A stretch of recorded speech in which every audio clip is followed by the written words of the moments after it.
চাক কাটছি আজকে 18 বছর। মহল এটা হচ্ছে মধু কাটা, মানে মহল করা। এই বছরে অত 1-1.5 কুইন্টাল মধু কাটা হয়।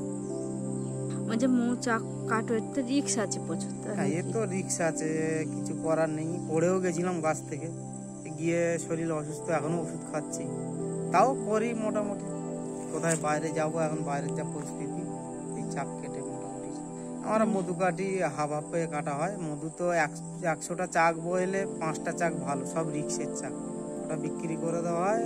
এবার কেউ একেবারে নিয়ে গেল, কেউ 5 কিলো 10 কিলো, কেউ 20 কিলো এইভাবে নিয়ে যাচ্ছে। কেউ খাবার জন্যও নিয়ে যাচ্ছে 500।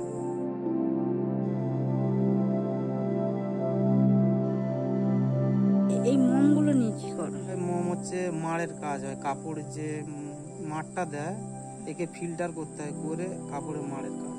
মোমবাতি হিসেবে ব্যবহার করে না, এটা মোমবাতির দাম অনেক বলে মোমবাতি এতে কাজ হয়।